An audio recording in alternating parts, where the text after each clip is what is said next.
ಎನ್ನುವರು ಕೆಲವರು, ಖುದಾ ಎನ್ನುವರು ಕೆಲವರು, ಕೆಲವರು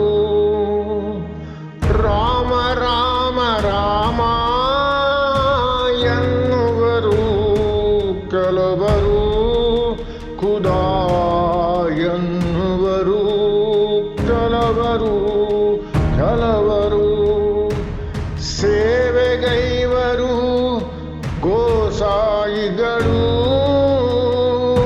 ಅಲ್ಲಾನ ಸೇವೆ ಮಾಡುವರು ಕೆಲವರು, ಕೆಲವರು. ಎಲ್ರಿಗೂ ನಮಸ್ಕಾರ. ನಾನು ಆಗುಂಬೆ ನಟರಾಜ್. ನಾನೊಬ್ಬ ಲೇಖಕ. ನನ್ನ ವಿಷಯ ಹೇಳೋದಾದರೆ, ನಾನೊಬ್ಬ ಬ್ಯಾಂಕ್ ಎಂಪ್ಲಾಯಿ ಆಗಿದ್ದೆ. ಈ ಹಿಂದೆ ಅಂದರೆ ಒಂದು 20 ವರ್ಷದ ಹಿಂದೆಯೇ ನಾನು VRS ತಗೊಂಡ್ಬಿಟ್ಟೆ. ಸೊ VRS ತಗೊಂಡ್ಬಿಟ್ಟು ಮೊದಲಿಂದನೂ ನನಗೆ ಓದೋ ಹುಚ್ಚಿತ್ತು, ಆದರೆ ಬರೆಯೋ ಹುಚ್ಚು, ತಿರುಗಾಟದ ಹುಚ್ಚು ಇರಲಿಲ್ಲ. ಸೊ ಅದೊಂದು ಮಾಡೋಣ ಅಂಥೇಳಿ ನಾನು VRS ತಗೊಂಡ್ಬಿಟ್ಟೆ. ಕನ್ನಡದಲ್ಲಿ ಒಂದು ಗಾದೆ ಇದೆ ನೋಡಿ, ಕೋಶ ಓದಬೇಕು ದೇಶ ಸುತ್ತಬೇಕು ಅಂತ. ಅದನ್ನು ನಾನು ಅನುಷ್ಠಾನಕ್ಕೆ ತಂದಿದ್ದೆ. ಈಗ ವಯಸ್ಸಾಗಿದೆ ಅಂತ ಎಲ್ಲ ಓಡಾಟ ಮಾಡ್ತಾ ಇಲ್ಲ, ಆದರೆ ದೇಶ ವಿದೇಶ ಎಲ್ಲ ತಿರುಗಾಟ ಮಾಡಿದ್ದೀನಿ. ಇತಿಹಾಸಕ್ಕೆ ಸಂಬಂಧಪಟ್ಟ ಹಾಗೆ ಸುಮಾರು ಒಂದು 40 ಪುಸ್ತಕ ಬರೆದು ಬಿಟ್ಟಿದ್ದೀನಿ. ಆ 40 ಪುಸ್ತಕದ ಪೈಕಿ ಈಗಾಗಲೇ ಒಂದು 11 ಪುಸ್ತಕದ ಆಧಾರದ ಮೇಲೆ ಸಾಕ್ಷ್ಯಚಿತ್ರ ಕೂಡ ತೆಗೆದು ಬಿಟ್ಟಿದ್ದೀವಿ. ಸೊ ಅದೆಲ್ಲ ಯೂಟ್ಯೂಬ್ನಲ್ಲಿದೆ. ASB ಮೆಮೋರಿಯಲ್ ಟ್ರಸ್ಟ್, ಅದು ನಮ್ಮ ತಂದೆಯವರ ಹೆಸರಿನಲ್ಲಿ ಒಂದು ಟ್ರಸ್ಟ್ ಮಾಡಿದ್ದೀನಿ. ಆ ಟ್ರಸ್ಟ್ ಮುಖಾಂತರ ಎಲ್ಲ ನನ್ನ ಸಾಕ್ಷ್ಯಚಿತ್ರಗಳು ಬಿಡುಗಡೆಯಾಗಿದೆ. ವೀಕ್ಷಕರು ದಯಮಾಡಿ ASB ಮೆಮೋರಿಯಲ್ ಟ್ರಸ್ಟ್ ಅಂತ ಹೊಡೆದ್ರೆ, ಪ್ರೆಸ್ ಮಾಡಿದ್ರೆ ನನ್ನ ಎಲ್ಲ ಸಾಕ್ಷ್ಯಚಿತ್ರವನ್ನು ನೋಡ್ಬೋದು, ವೀಕ್ಷಿಸ್ಬೋದು. ಇವತ್ತು ನಾವಿಲ್ಲಿ ಕೂತಿರೋದು ಇನ್ನೊಂದು ನನ್ನ ಒಂದು ಪುಸ್ತಕದ ಬಗ್ಗೆ ಸಾಕ್ಷ್ಯಚಿತ್ರ ಮಾಡಲಿಕ್ಕೆ ಹೊರಟಿದ್ದೀವಿ. ಅದು ಸಿಖ್ಖರ ಇತಿಹಾಸ ಅಂತ. ಈ ಪುಸ್ತಕ ಬರೆದಿದ್ದು ಸುಮಾರು ಒಂದು 15 ವರ್ಷದ ಹಿಂದೆನೆ. ಇದು ಮರುಮುದ್ರಣ ಆಗಿದೆ. ಇದು ಯಾಕೆ ಬರೆದೆ ಸಿಖ್ಖರ ಇತಿಹಾಸ ಅಂತ ಕಾರಣ, ನಾನು ಡೆಲ್ಲಿಲಿ ಒಂದು 6 ವರ್ಷ ಕೆಲಸ ಮಾಡಿದೆ. ಆವಾಗ ನಮ್ಮ ಕಸ್ಟಮರ್ಸು, ನನ್ನ ಜೊತೆಗಾರರು, ನನ್ನ ಫ್ರೆಂಡ್ಸು ಬಹಳ ಜನ ಇದ್ದರು ಸಿಖ್ಸು. ಅವರು ಮಾತಾಡುವಾಗ ಸಿಖ್ಖರ ಇತಿಹಾಸ ಎಲ್ಲ ನನಗೆ ಹೇಳ್ತಾ ಇದ್ರು. ನನಗೆ ಈಗ ಮೊದಲೇ ನಮ್ಮ ತಂದೆಯಿಂದ ಸಿಖ್ಖರದ ಕೆಲವು ಸಂಗತಿಗಳು, ಕೆಲವು ಸ್ಟೋರಿಗಳು, ಗುರುನಾನಕದು ಎಲ್ಲ ತಿಳ್ಕೊಂಡಿದ್ದೆ.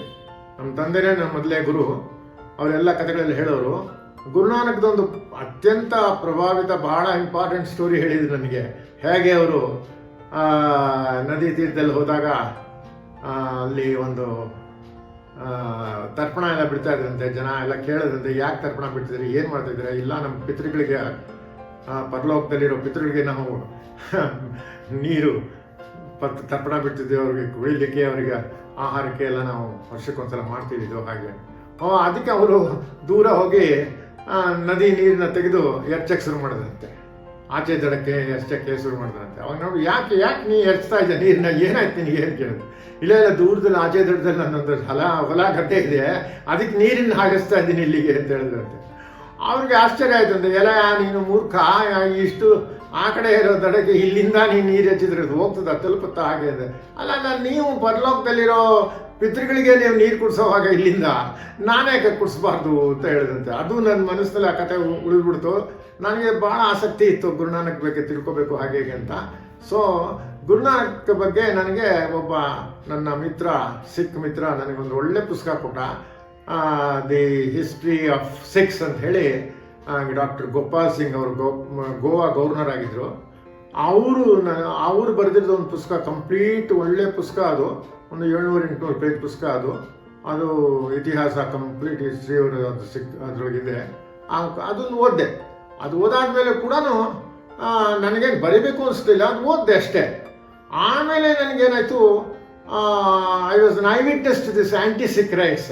83ನಲ್ಲಿ ಇಂದಿರಾ ಗಾಂಧಿ ಕೊಲೆ ಆದಾಗ 84ರಲ್ಲಿ, ಆವಾಗ ನಾನಿದ್ದೆ ಬ್ಯಾಂಕಲ್ಲಿ ಕೆಲಸ ಮಾಡಿದೆ. ಭಾಳ ಒಂದು ವಾರ ನಮಗೆ ಕರ್ಫ್ಯೂ ಇತ್ತು, ನಾವೆಲ್ಲೂ ಓಡಾಡೋಕ್ಕಾಗ್ತಾಯಿಲ್ಲ. ನನ್ನ ಕಣ್ಣೆದುರಿಗೇ ಸಿಖ್ಖರ ಇದಾಯಿತು, ಮೃತ್ಯು ಆಯಿತು, ಕೊಲೆ ಆಯಿತು, ಎಲ್ಲ ನೋಡಿದ್ದೀವಿ ನಾವು.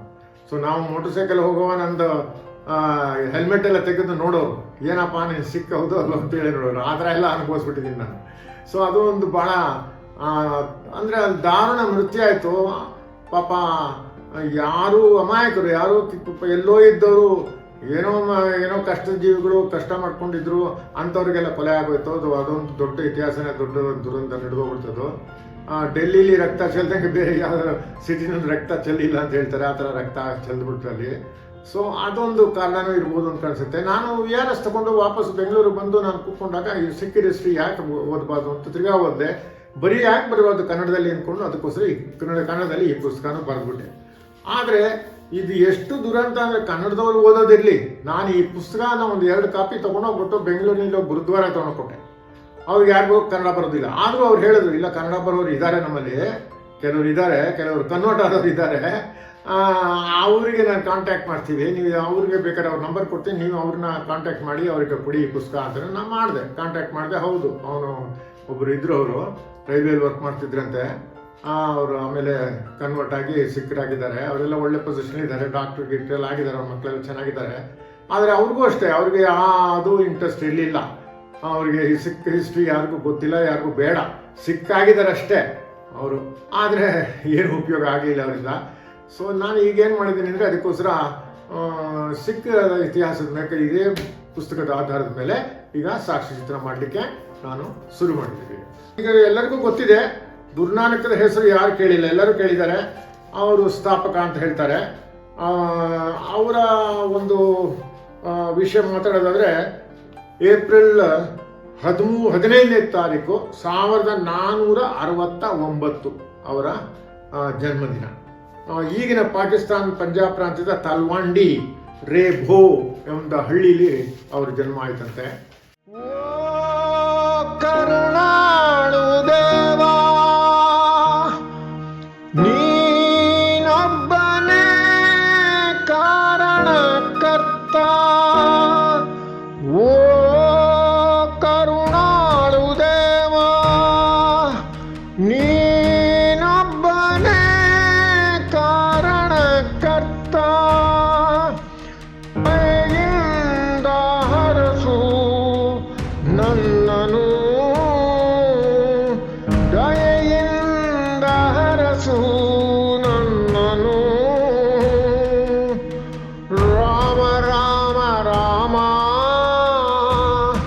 ಎನ್ನುವರು ಕೆಲವರು, ಖುದಾ ಎನ್ನುವರು ಕೆಲವರು ಕೆಲವರು,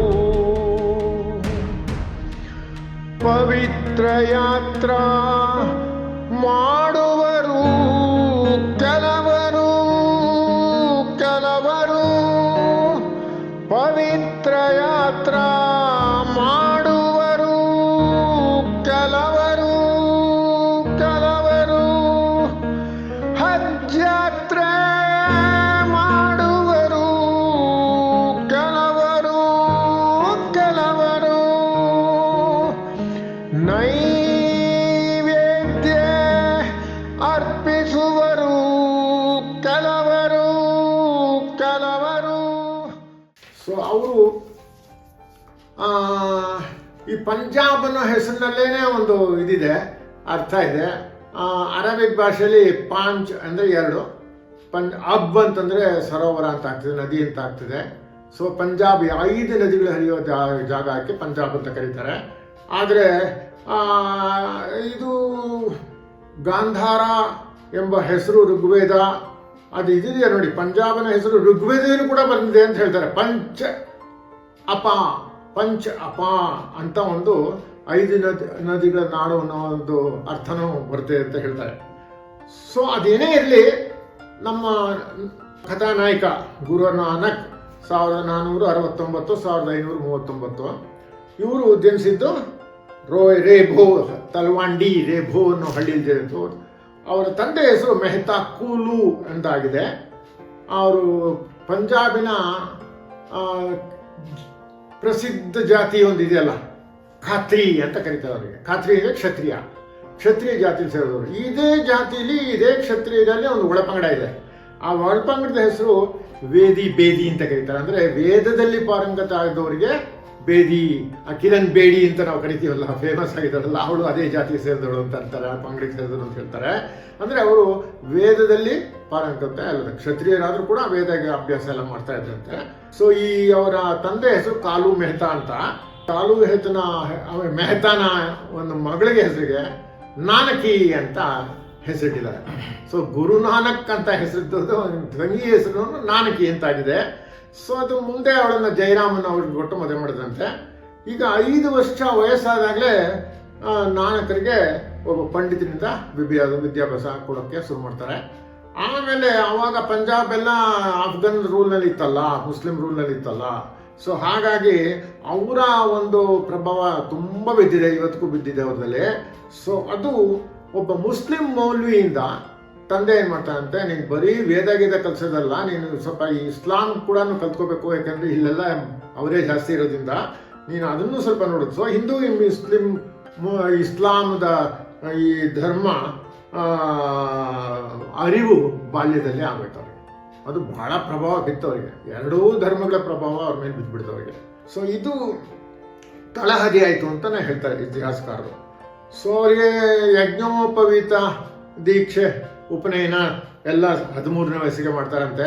ಆದರೆ ಆವಾಗಲೇ ಅವನು ಗುರುನಾನಕ್ ಏನು ಮಾಡ್ತಾರಂತೆ, ಇಲ್ಲ ನಾನು ಯಜ್ಞೋಪವೀತ ಮಾಡ್ಕೊಳ್ಳೋದಿಲ್ಲ, ನಾನು ತಿರಸ್ಕಾರ ಮಾಡ್ತೀನಿ, ಇದು ಬೇಡ ನನಗೆ ಅಂತ ದಾರವನ್ನು ಧರಿಸಲು ಒಪ್ಪೋದಿಲ್ಲ.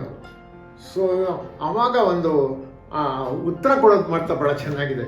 ಅದೇನು ಹೇಳ್ತಾರೆ, ಕರುಣೆ ಹತ್ತಿಯದಾದರೆ ಮತ್ತು ಸಂತೃಪ್ತಿ ದಾರವಾದರೆ ಮತ್ತು ಸಂಯಮವು ಗಂಟಾದರೆ ಮತ್ತು ಸತ್ಯವು ಹೆಣದ ದಾರವಾದರೆ ಈ ದಾರ ಇದೆಯಲ್ಲ ಅದು ಏನು ಉಪಯೋಗಕ್ಕೆ ಬರ್ತದೆ ಅಂದರೆ ಈ ಥರ ಉಪಯೋಗಕ್ಕೆ ಬರ್ತದೆ ಅಂತ ಹೇಳ್ತಾರೆ ಅವರು. ಕರುಣೆ ಹತ್ತಿದಾದರೆ ಮಾತ್ರ ಅದು ಒಂಥರ ಹಾಕೋಬೋದು, ಇರ್ಬೋದು ಅದು. ಮತ್ತು ಸಂತೃಪ್ತಿ ಈ ಜನವಾರ ದಾರ ಇದ್ದರೆ ಅದು ಒಂಥರ ಒಳ್ಳೆಯದೇ. ಮತ್ತು ಸಂಯಮದ ಅದು ಗಂಟಿರ್ತದೆ, ಯೂಶಲ ಗಂಟೆ ಇರ್ತದೆ ಒಂದು ಜನವಾರದಲ್ಲಿ, ಆ ಗಂಟು ಸಂಯಮ ಆಗಿರ್ಬೇಕಂತೆ. ಮತ್ತು ಸತ್ಯವು ಹೆಣದ ದಾರವಾಗಿ ಹೆಣದಿರ್ತಾರಲ್ಲ ಅದು ಅದು ಒಂಥರ ಸಂತೃಪ್ತಿ ಆಗಿರ್ಬೇಕು, ಸತ್ಯದಾಗಿರ್ಬೇಕು ಅಂತ. ಇಷ್ಟಾದ್ರೆ ನಾನು ಧರಿಸ್ತೀನಿ, ಇದು ಇಲ್ಲದೆ ಆಗೋದಿಲ್ಲ, ಬರೀ ದಾರ ಅದೇನು ಉಪಯೋಗ ಇಲ್ಲ ಅಂತ ಹೇಳ್ಬಿಡ್ತಾರಂತೆ. ಸೊ ಇದು ಏನು ಫಲ ಇವ್ರಿಗೆ? ನಾನಕಕ್ಕೆ ಮಕ್ಕಳಿಂದಲೇ ಸಣ್ಣಲ್ಲಿಂದಲೇ 13ನೇ ವಯಸ್ಸಿಗೆ ಅವರಿಗೆ ಎರಡೂ ಧರ್ಮಗಳ ಪರಿಚಯ ಆಗೋದ್ರಿಂದ ಆವಾಗಲೇ ಅವ್ರು ವಿಚಾರವಂತರಾಗ್ಬಿಟ್ಟಿರ್ತಾರೆ. ಸೊ ಜನವಾರ ಧರಿಸಿದ ಯಾರೇ ಉಚ್ಚಕುರದ ವ್ಯಕ್ತಿ ಅಸತ್ಯ ನುಡಿದು ಸುಳ್ಳಿನ ಜಾಡು ಹಿಡಿದು ಕಳ್ಳತನ ಕೊಲೆ ಮಾಡಿದ್ರೆ ಏನು ಉಪಯೋಗ ಅಂತ ಹೇಳಿಬಿಟ್ಟು ನನಗೆ ಬೇಡ, ಜನವಾರ ನಾನು ಧರಿಸೋದಿಲ್ಲ ಅಂತೇಳಿ ಮುಂದೆ ಅದಕ್ಕಿಂತ ಹಿಂದೆನೇ 12ನೇ ಶತಮಾನದಲ್ಲಿ ನಮ್ಮ ಬಸವಣ್ಣವರು ಕೂಡ ಅದೇ ಥರ ಮಾಡ್ತಾನೆ. ಅವರು ಕೂಡ ಬೇಡ, ನನಗಿದು ಬೇಡ ಅಂತ ಹೇಳ್ಕೊಂಡು ಹೋದ್ರು. ಅದೇ ತರಹದಿನ ಇವ್ರಿಗೆ ಆ ಥರನೂ ಐತಿಹಾಸಿಕ ಸಂಬಂಧ ಇಲ್ಲದೇ ಇದ್ರೂ ಕೂಡ ಸಾಮ್ಯತೆ ಇದೆ ಅಂತ ಹೇಳ್ಬೋದು. ಇದೊಂದು ಒಳ್ಳೆಯ ಒಂದು ಬೆಳವಣಿಗೆ ಆಯ್ತು ಅವ್ರ ವಿಷಯದಲ್ಲಿ. ಆವಾಗ ತಂದೆಗೆ ಕೋಪ ಬರ್ತದೆ. ಈಗ ಒಂದು ಸಂಸ್ಕಾರ ಇದು, ಒಳ್ಳೆಯ ಸಂಸ್ಕಾರ. ಜನವಾರ ಧರಿಸಿ ಅವನು ಉಪನಯನ ಮಾಡಿ ಅವನು ಒಬ್ಬ ಒಳ್ಳೆಯ ವ್ಯಕ್ತಿ ಆಗಬೇಕು, ಸಂಸ್ಕಾರವಂತನಾಗಬೇಕು ಅಂತ ತಿಳ್ಕೊಂಡಾಗ ಈ ಮನುಷ್ಯ ಈ ಥರ ಮಾಡ್ಬಿಟ್ನಲ್ಲ ಈ ಹುಡುಗ ಅಂಥೇಳಿ, ನೀನು ಆಯ್ತಪ್ಪ, ನೀನು ಆಗಬೇಡ, ನೀನು ಏನು ಪ್ರಯೋಜನ ಇಲ್ಲ, ನೀನು ಓದೋದು ಇಲ್ಲ, ನೀನು ಆಗಲ್ಲ, ಜನವರನ್ನು ಧರಿಸಲ್ಲ ಅಂತ ನಿನಗೆ ಮಾಡ್ತೀನಿ ಅಂತ ಶಿಕ್ಷೆ ರೂಪದಲ್ಲೂ ನನಗೆ ದನ ಕಾಯೋ ಕೆಲಸ ಕೊಟ್ಬಿಡ್ತಾರಂತೆ. ಹೋಗಿ ನೀನು ದನ ಕಾಯೋ ಅಂತೇಳಿ. ಇವನೇನು ಮಾಡ್ತಾನೆ, ದನ ಕಾಯೋ ಬದಲು ಅಲ್ಲಿ ಮರ ಇದ್ದರೆ ಆ ಮರದ ಕೆಳಗೆ ಕೂತ್ಕೊಂಡು ದೇವ್ರ ಧ್ಯಾನ ಮಾಡಕ್ಕೆ ಶುರು ಮಾಡ್ಬಿಡ್ತಾನೆ. ದನಗಳೆಲ್ಲ ಬಿಟ್ಬಿಡ್ತಾನೆ, ಮರ್ತಾ ಬಿಡ್ತಾನೆ ದನಗಳನ್ನೆಲ್ಲ. ಸೊ ದನಗಳೇನು ಮಾಡ್ತವೆ, ಯಾರು ನೋಡೋರೆಲ್ಲ ಕೇಳೋರೆಲ್ಲ ಅವರು ಹೊಲ ಗದ್ದೆಗಳನ್ನು ಹೋಗ್ಬಿಟ್ಟು ತಿನ್ನಕ್ಕೆ ಶುರು ಮಾಡಿಬಿಡ್ತಂತೆ. ನಿಂತ ಬೈಗಳನ್ನೆಲ್ಲ ತಿಂದು ಪೈರು ಅದು ಇದೆಲ್ಲ ತಿಂದು ಧ್ವಂಸ ಮಾಡುತ್ತಂತೆ. ಅವಾಗ ಆ ಹೊಲದ ಗದ್ದೆಗಳ ಯಜಮಾನರು ಸುಮ್ಮನೆ ಇರ್ತಾರೆ, ಅವ್ರು ಬಂದು ಗಲಾಟೆ ಮಾಡ್ತಾರಂತೆ. ಏನಪ್ಪ ನಿನ್ನ ಮಗ ನೋಡಿ ಈ ಥರ ಮಾಡಿದ್ದಾನೆ, ನೋಡ್ಕೊಳಕ್ಕೆ ಅಂತ ಬಿಡ್ತೀಯ, ಇವನಿಗೆ ನಮ್ಮೆಲ್ಲ ಹೊಲನೆಲ್ಲ ಧ್ವಂಸ ಮಾಡಿಬಿಟ್ಟಿದೆ ಅಂತ. ಈ ಮನುಷ್ಯ ಲಾಯಕ್ಕಿಲ್ಲ, ಈ ಹುಡುಗ ಲಾಯಕ್ಕಿಲ್ಲ ಅಂತ ತಂದೆ ಏನು ಮಾಡ್ತಾನೆ, ಅವನು ಕರ್ಕೊಂಡು ಹೋಗಿ, ಆಯ್ತಪ್ಪ ಇನ್ಮೇಲೆ ವ್ಯಾಪಾರನಾರು ಮಾಡು, ನೀನು ಬಿಡು, ನೀನು ಇದು ಯಾವುದೂ ವೃತ್ತಿಗೆ ಒಂದು ವ್ಯಾಪಾರನಾರು ಮಾಡೋದಲ್ಲಾದ್ರೂ ಒಂದು ಹೊಟ್ಟೆ ಹೊರ್ಕೊಪ್ಪ ಅಂತ ಹೇಳ್ಬಿಟ್ಟು ಅವನಿಗೆ ಸ್ವಲ್ಪ ದುಡ್ಡು ಗಿಡ್ಡೆಲ್ಲ ಕೊಟ್ಬಿಟ್ಟು ಹತ್ತಿರದ ಮಾರುಕಟ್ಟೆ ಕಳಿಸ್ತಾನಂತ. ಹೋಗು, ವ್ಯಾಪಾರ ಮಾಡ್ಕೊಂಡು ಏನಾದರೂ ಮಾಡು ಅಂತ. ಅವನು ಮಾರುಕಟ್ಟೆಗೆ ಸ್ನಾನಕ್ಕೆ ಹೋಗ್ಬಿಟ್ಟು ಅಲ್ಲಿರೋ ಬಡಬಗ್ಗರಿಗೆಲ್ಲ ಹಣ ಕೊಟ್ಬಿಟ್ಟು ಎಲ್ಲ ದಾನ ಮಾಡಿ ತಿರ್ಗಾ ಮಾರ್ಗ ಕೆಳಗಡೆ ಹತ್ತಿರದಲ್ಲೇ ಇರೋದು ಮಾರ್ಗ ಕೇಳ್ಕೊಂಡು ಧ್ಯಾನ ಮಾಡಕ್ಕೆ ಶುರು ಮಾಡ್ಬಿಡ್ತಾನಂತೆ. ಅದು ಗತ್ತೆ ಅವ್ನ ತಂದೆ ಹುಡ್ಕೊಂಡು ಬರ್ತಾನಂತೆ, ಎಲ್ಲೋ ಇದೆ ಬರಲೇ ಇಲ್ವಲ್ಲ ಅಂತ ನೋಡ್ತಾನೆ, ಧ್ಯಾನ ಮಾಡ್ತಾ ಕೂತಿರ್ತಾನಂತ ಮಗ. ಅರೆ ಇದೆಯಲ್ಲಪ್ಪ, ಇದು ಈ ಥರ ಕತೆ ಆಗುತ್ತಲ್ಲ ಮಗಂದು, ಏನಪ್ಪ ನೀನು ಯಾಕೆ ಹೀಗೆ ಮಾಡಿದೆ ಅಂತ ಕೇಳಿದಾಗ ಅವನ ಅಪ್ಪ ನಾ ಹೇಳ್ತಾನೆ, ಉತ್ತರ ಕೊಡ್ತಾನೆ ನೋಡಿ, ಇದು ಎಷ್ಟು ಚೆನ್ನಾಗಿದೆ ಅಂದರೆ, ಅಪ್ಪ ನೀನು ಲಾಭದ ವ್ಯಾಪಾರ ಅಂದರೆ ಸಜ್ಞಾಸದ ಅಂತ ಪಂಜಾಬಿ ಹೇಳ್ತಾರೆ, ಲಾಭದ ವ್ಯಾಪಾರ ಮಾಡಂತ ಕೇಳಿದ್ದಕ್ಕೆ ಈ ವಿಶ್ವದಲ್ಲಿ ಬಡಬಗ್ಗರಿಗೆ ಮತ್ತು ಸಂತರಿಗೆ ದಾನ ಮಾಡಿ ಅವರಿಂದ ಹರಿಸಿಕೊಳ್ಳುವ ಪುಣ್ಯ ಪಡೆದುಕೊಳ್ಳುವ ಲಾಭಕ್ಕಿಂತ ಇನ್ನೇನು ಲಾಭ ಇದೆ ನನಗೆ ಅಂತ ಹೇಳ್ತಾನಂತ. ದಾನ ಧರ್ಮ ಮಾಡಿ ಅದರಿಂದ ಪುಣ್ಯ ಗಳಿಸ್ತೀವಲ್ಲ, ಅದಕ್ಕೆ ಸಿಗುವಂಥ ಲಾಭ ಈ ವ್ಯಾಪಾರದಲ್ಲಿ ಸಿಗೋದಿಲ್ಲ ನನಗೆ. ಸೊ ನನಗೆ ಅದೇ ಒಂದು ಒಳ್ಳೆ ಲಾಭ ಸಿಗ್ತದೆ, ಅದಕ್ಕಿಂತ ಒಳ್ಳೆ ಲಾಭ ಇನ್ನೇನು ವ್ಯಾಪಾರದಲ್ಲಿ ಸಿಗ್ತದ ಅಂತ ಹೇಳ್ದಾನಂತೆ. ಸೊ ಈ ಸಂಚಿಕೆಯಲ್ಲಿ ನಾನಕನ ಒಂದು ಬಾಲ್ಯ, ಹುಟ್ಟಿದ ಸ್ಥಳ, ಅದ್ರ ಬಗ್ಗೆ ಎಲ್ಲ ಮಾತಾಡಿದೆ. ಇಲ್ಲಿವರೆಗೂ ತಾವು ಕೇಳಿದ್ದಕ್ಕೆ ನಿಮಗೆಲ್ಲರಿಗೂ ಧನ್ಯವಾದಗಳು. ನಮಸ್ಕಾರ.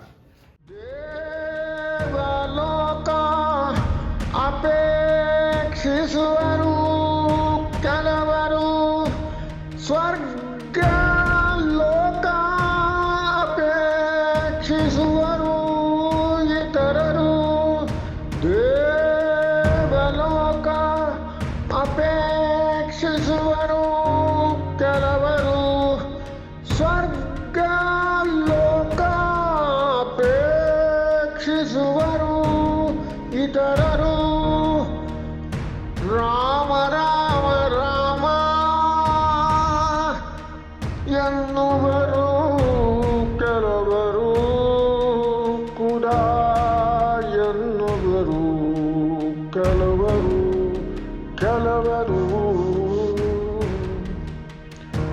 ನಾನಕ ಹೇಳ್ತಾರೆ, ನಾನಕ ಹೇಳ್ತಾರೆ, ದೇವರ ಇಚ್ಛೆ ಪಡೆದಾತ ಅರಿಯುವನು ದೇವರ ರಹಸ್ಯವನು. ರಾಮ ರಾಮ ರಾಮ ಎನ್ನುವರು ಕೆಲವರು, ಖುದಾ ಎನ್ನುವರು ಕೆಲವರು ಕೆಲವರು.